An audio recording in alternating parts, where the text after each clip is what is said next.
What's going on, everybody? This is Jaden with How to Apple, and I want to welcome you back to the Apple Talks Tech Show. Now, as far as the video version goes, this is episode number 4, but this is also going to be the first episode that I'm going to produce an audio podcast for. So if you're listening to the audio, welcome to the first episode of Apple Talks Tech, but technically this is the 4th. And today we're going to be talking about the iPhone 11 Pro Max, and really a practical review of an everyday user.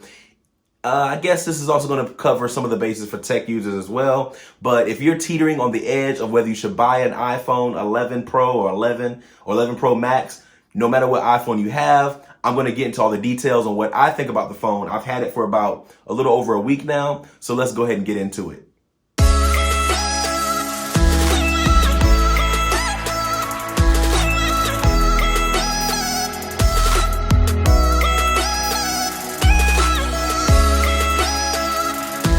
So just to give you a little info about the Apple Talks Tech Show, the video version of this show will premiere every second and fourth Saturday of the month at 9 p.m. Eastern Time. And that will take place on the YouTube channel, which is youtube.com/howtoapple without the E. There will be a premiere along with a live chat. We'll all be there. I'll be there. You'll be able to text in the chat. I will reply while we're all watching the video. Now, the audio version is going to go live on that same weekend, but it will be the next day, so it will be Sunday, sometime during the night. That way, if you want to wake up in the morning and listen to the podcast, maybe you don't have time to come to the premiere and so forth, that'll be a way you can catch it on the audio version podcast. So definitely subscribe to the podcast for the audio version as well as the YouTube channel for the video version. That way you don't miss anything. And also, I have a lot of videos on the YouTube channel that talk about iOS 13, give you tutorials on different things you can learn how to do with your iPhone. I'm going to be jumping into Mac, Apple Watch, iPad, all that stuff. So you definitely want to subscribe to the YouTube channel for sure, so you don't miss any content that I put out. So let's go ahead and get into the iPhone 11 Pro Max review so I can let you know if you need to buy this phone or not. So first, we're going to take a look at the build quality and the appearance of this phone. Now, if you guys saw my unboxing of the iPhone 11 Pro Max, I think this phone is straight up sexy. Now, there was a lot of people that did not like the 3-camera system on the back. I didn't like it when I first saw it on all the rumors and stuff like that, but holding this thing in my hand, it is amazing. Now, of course, as I just stated, you do have the 3 cameras, the telephoto lens, the wide-angle lens, and the ultra-wide lens. That'll help you take more pro-level pictures.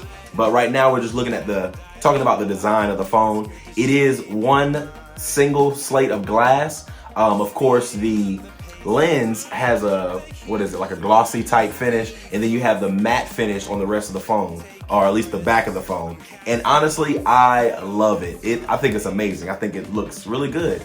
And it makes the older iPhone look antiquated. I have no idea how technology has that ability to just, when something new comes out, we look back at the old stuff and it looks antiquated. But it's like, I don't know. I don't know. But speaking of the back glass, there are 4 different finishes for this phone. We have the 3 from last year, which were the silver, the gold, and the space gray, which I think look phenomenal. But this year, they also added the midnight green, which is the one I have, and I do like it. Now, I have been kind of wanting to get the gold. I think the gold and the silver. I don't know why. I've never really been attached to the silver one. But this year, the silver looks hot with that frosty glass finish on the back. So I think that's pretty cool. Of course, we have the stainless steel borders around the edge. And the green, I think that looks cool. I didn't even notice that there was actually a green tint. I don't know why I didn't notice that before. But I didn't notice it until the light hit it a certain way. And that's another thing about the green, the midnight green. There's a lot of times where it just looks gray. So if you think it's going to be like a straight up green phone, it's not. It's very faint. There are certain areas that the light, or certain ways and angles the light hits it, that makes it look a little more green than normal. But honestly, it does look like a gray in a lot of situations or environments or whatever. So that's definitely something to keep in mind. So of course, with this screen does come the same old notch from last year. Now, it doesn't really bother me. It does bother some people. I do like the hole punch design on the Samsung, but if it's going to take away functionality from whatever Apple has going on with the Face ID and all that kind of stuff, then I'd rather just keep the notch that we have now. Like I said, I'm used to it, so I just move on with life. You know what I'm saying? Now, moving on to the bottom of the phone, you do have the same old speakers, microphone, and the lightning connector. I wish they would have went with the USB-C, but that's probably something we're going to see in the 2020. That way, if you have an iPad Pro, you don't have to worry about carrying around 2 different cables. So that is what it is. I would like USB-C. Apple, listen to your people. We want USB-C. But I guess, and hopefully we get it next year, because they did add the 18-watt charger, the charger brick, into the new boxes for the Pros. They didn't do it for the 11s, but I guess they're kind of listening, because we complained about that last year. So we did get it this year. Anyway, so as far as the rest of the phone goes, if you're familiar with the XS and the XS Max, everything else is pretty much the same. You have the same volume rocker, your buttons, all that stuff is the same. The weight of this phone is a little heavier, and it feels thicker than the previous iPhone, because the iPhone 11 Pro comes in at 226 grams, which is up from the iPhone XS Max, which was at 208 grams. So you're definitely gonna feel like there is more foam there, and that it might be a little more sturdier.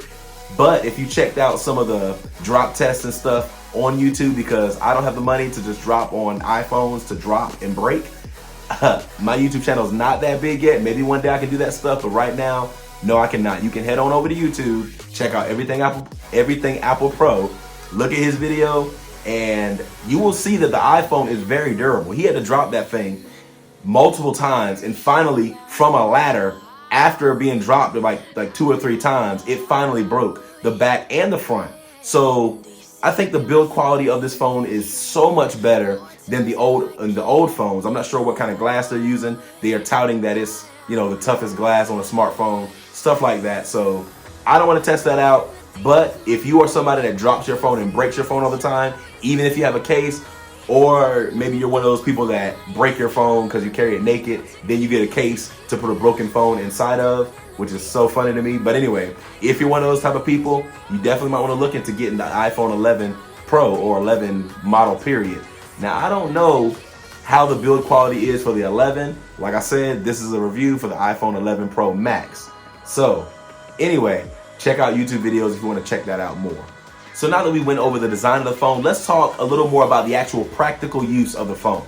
Should you really buy this phone or not? And I'm going to talk about some of the key features that everyday users, whether you're tech users, normal users, whatever kind of user, if you have an iPhone, you are going to pay attention to these things, and these will be the determining factors on whether you need to buy this phone or not. First of all, starting off with iOS 13 and pretty much the way the phone works. It does have iOS 13 on it, which was very buggy when I first got the phone out of the box. So, quick note, if you got this phone straight from the factory, whatever, and you have not restored your phone, maybe you might notice there's glitches and stuff like that. What I did was I backed my phone up, wiped it with iTunes, and then I set it up as a new phone. Well, actually, I didn't really back up my phone. I had everything already like uploaded to iCloud, which there is a difference between doing a backup on iCloud and having certain things sync with iCloud. So I had everything synced with iCloud. So even if I set my phone up as a brand new phone, it's gonna pull down my contacts, all that stuff. So anyway, my suggestion to you would be to wipe your phone, set it up as a new iPhone with iTunes. Make sure you download the ISPW, whatever. Just do a restore on iTunes. It's gonna download that and actually do a fresh, clean install. After that, my phone worked flawlessly.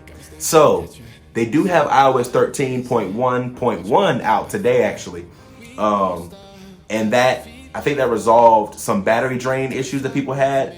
Anyway, I'm getting into all the problems that the phone was having, but Apple is definitely working on that. iOS 13 just came out last week, and we're already on iOS 13.1.1.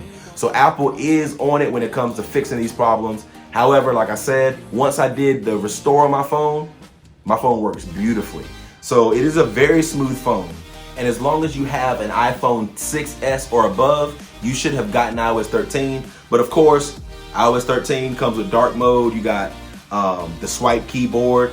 You have some desktop features that are now being brought to the iPhone, such as Safari Download Manager. So that's actually, you know, those are very good features that are being brought to the iPhone. So if you have an older iPhone like a 5 or a 6 and you want to get the new iPhone, this is definitely a reason to upgrade, because your phones are no longer upgradable. You can't get iOS 13 on your phones. So if you have anything a 6 and below, I would recommend getting an iPhone, a newer iPhone, just for that reason, so you can be supported. But if you have an iPhone that was able to download iOS 13, you should have it already. If you want to learn more about things that you can do, tips and tricks, make sure you subscribe to the YouTube channel, because I'm always posting tutorials, stuff like that, to teach you more about the iPhone.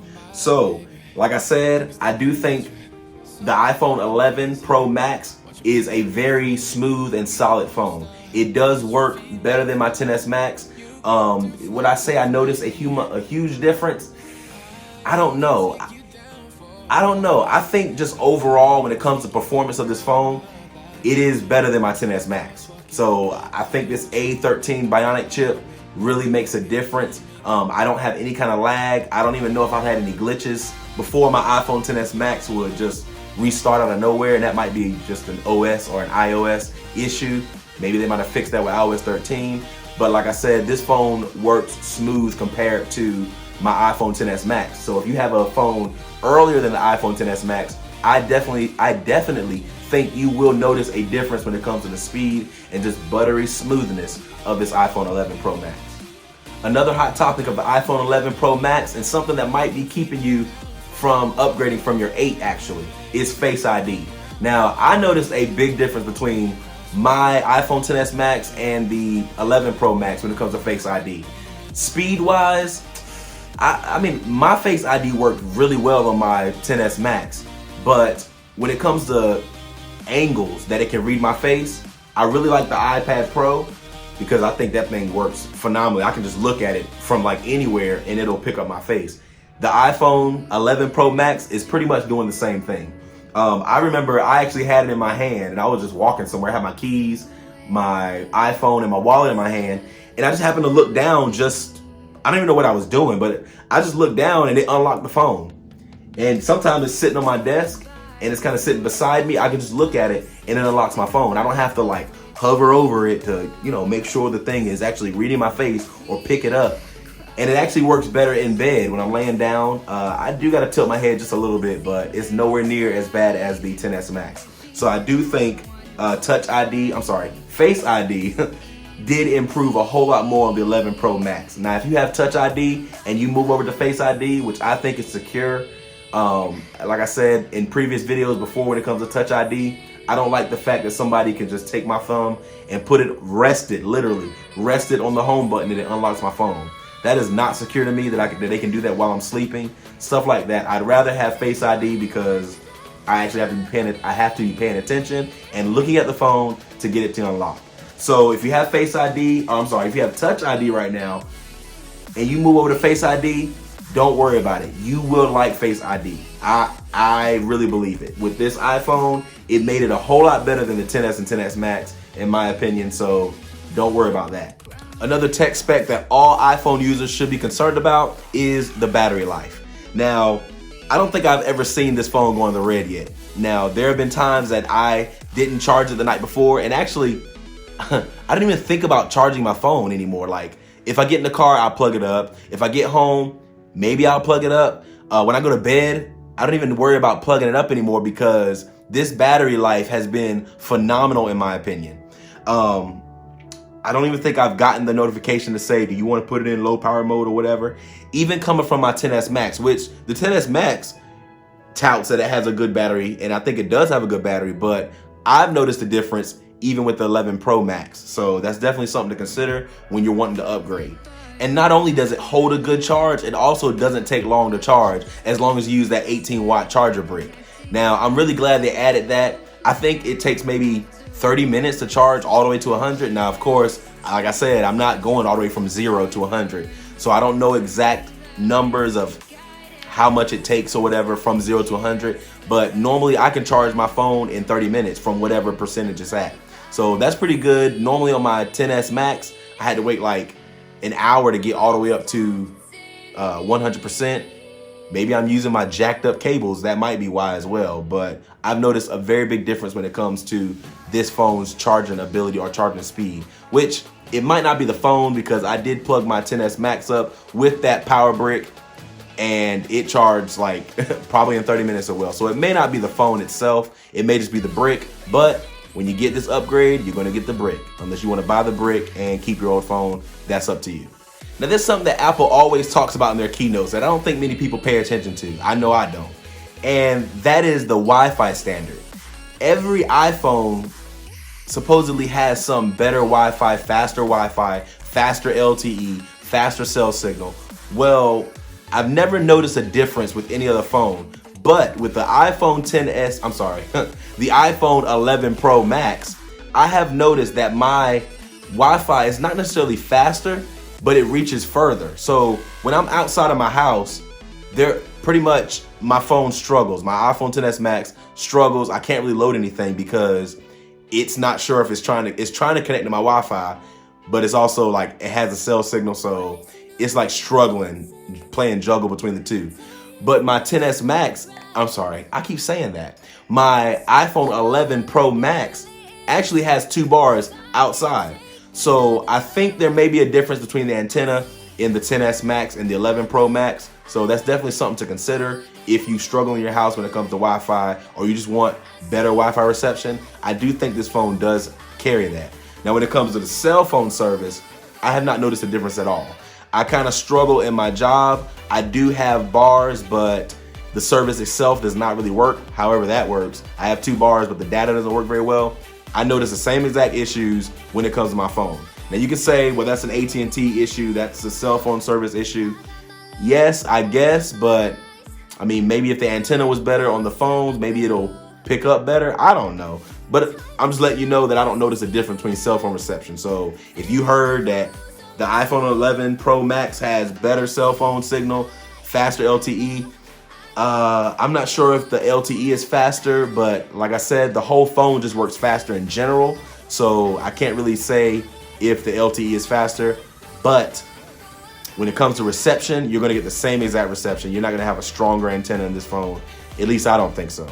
So another big thing that people look at when it comes to upgrading your phone, especially with this phone, is the camera system. Now, I'm not gonna get super heavy into the camera because it has so many features. There's just so much to talk about that I need to make a separate video for it. So for now, I'm pretty much gonna talk about just general picture taking. Those 3 camera system, or the 3 lens, whatever, it's beast. So if you want a better camera, the iPhone 11 Pro Max, I keep on calling it a 10s, the iPhone 11 Pro Max is a very good buy if that's what you're looking for. Now this camera right here, or this video, is being recorded, if you're looking at the video, is being recorded with the 11 Pro Max. So hopefully this quality is better. But yes, when it comes to taking pictures, this phone, I did notice a very big difference between my 10s Max and the 11 Pro Max. Now, if you have anything before the 10s Max, like if you have a 10 or 8 or a lower than that, whatever, you're definitely gonna notice a big difference between your picture quality now and the picture quality with the 11 Pro Max. Even the 10 to the 10s, I noticed a huge difference in the camera. So I know you're really gonna notice it when it comes to this Pro model phone. The front-facing camera, they made a lot of upgrades to that. Now it can record in 4K, 60 frames per second. You can do slow motion video, take slow feeds or whatever. You can also do wide angle, so it can expand the range or whatever that you're gonna get. If you have people in your shot that you wanna take selfies with, you don't have to be kissing them in order to get them in the frame. You can now, I think, like pinch out or something, and it'll make that wide frame or whatever, so you can fit more in your pictures. So as I said before, I'm gonna do a video more in depth, talk about night mode, all that kind of stuff. And that's another thing too. If you take a lot of nighttime pictures, the night mode on the 11 is beast. So the 11 Pro at least. I can't talk about the 11 because I don't have the phones. We already talked about that. So yes, that is a very big feature as well. But like I said, I'm gonna get into all that in another video. So make sure you subscribe to the YouTube channel because I'm not gonna put that in like an audio version, obviously. And now I'm over here getting tongue-tied. So moving on.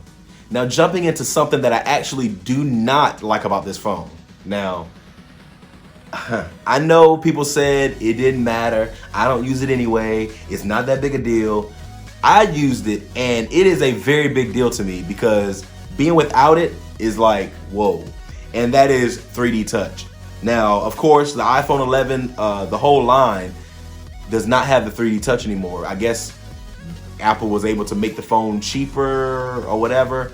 but they also made the battery bigger, is what I heard. So because they got rid of the technology in the screen that allows you to push on the screen or whatever, they were able to make the batteries bigger, which is why the 11 from the 10R to the 11 didn't really change, but the 10S and 10S Max to the 11 Pro and 11 Pro Max, the battery life was exponentially greater, 4 hours and 5 hours greater. And that's because that's what I'm hearing is the reason why. But man, like not being able to delete faster, not being able to touch push the keyboard and, you know, slide the cursor around, that kind of stuff really, really makes a big difference. And I don't know if you've done this yet, but imagine typing a message and you know that send button is right there and you have to put the cursor right next to the send button. There have been so many times that I've just hit the send button on accident because I can't push, like click and then drag the cursor. For some reason when I try it, it like highlights words. So maybe I'm doing something wrong. I don't know. I'm not used to this whole haptic touch thing, but I really do miss 3D touch. I ain't gonna lie. So really getting into my overall user experience of the iPhone 11 Pro Max, I am going to give this thing a 100, to be honest, because I have never had an iPhone experience like this. This phone is smooth, it's fast, it's durable. I mean, it's solid, it feels good, it looks good. There's just so much when it comes to the Apple experience that this phone just hits it on the dot. I use Apple Pay a lot now with the Apple Card. If you have not gotten the Apple Card, you can check out episode 3, I think it is, of Apple Talks Tech. And I get into the Apple Card unboxing and how to do all that. Anyway, Apple Pay is amazing. The Apple ecosystem, you know, getting in with the phone and all that stuff, it just really puts your Mac in your pocket. And I know all iPhones do that, but this phone, the smoothness, the speed, the functionality, all of that is just amazing to me. So overall, I love this phone, and I'm not gonna lie. I think I did not think I was gonna like it either. I'm thinking, man, I'm not gonna buy this thing. I mean, I guess I need to buy it for my YouTube channel. The only reason why I bought this phone because I had a 10S Max, and I'm like, why buy this phone? Like my 10S Max is nice, and really, you think there's not much of a difference between the 10S Max and the 11 Pro Max, other than the camera. But honestly, under the hood, there's so many differences. There's like, this phone's just amazing. So I've seen other tech YouTubers talk about it all the time, saying, hey, this is the best iPhone that Apple has ever made, not just spec-wise, but just user experience-wise. So I would recommend getting this phone. If you have an 8 or below, definitely. Even if you have a 10, I would recommend getting this phone. 10S, 10S Max, you can kind of wait till next year if it's not that big of a deal to you, but you still would not waste your money if you buy this phone. So that's what I think about the iPhone 11 Pro Max. Now, before we go, I want you to know that I brought back the community Q&A section of the Apple Talks Tech. Pretty much, I'm going to ask a question, and I want you guys to go over to the YouTube channel. If you're not watching the video version of this, go to the YouTube channel and comment below on this question. And I'm going to select 3 people to give shout outs, and I might do more than that. I don't know. I might even make a whole video of you guys' responses. I don't know. We'll see. But here's the question. What iPhone do you have now? And hopefully this video has helped you if you have any questions or whatever. Will you be upgrading to the iPhone 11 or 11 Pro or 11 Pro Max? Let me know in the comment section below what iPhone you have, as well as will you be upgrading? And if there's any questions you still have that maybe I didn't answer in this video, let me know in the comment section below. So head over to the YouTube channel and do that for me. So guys, that wraps things up of episode number 4 of Apple Talks Tech. Again, subscribe to the podcast if you're listening on the audio version. Subscribe to the YouTube channel if you're looking at the video. And remember the schedule. Again, go to the beginning of the video. I'll have it posted in the show notes as well as the description box, whatever. I don't even know what it's called anymore on YouTube. But definitely give this video a like if you're watching. I feel like I got to keep on talking about whether you're watching the video or listening to the audio. But you guys know, give this video a like, subscribe to my channel and the podcast so you can learn how to Apple without the E.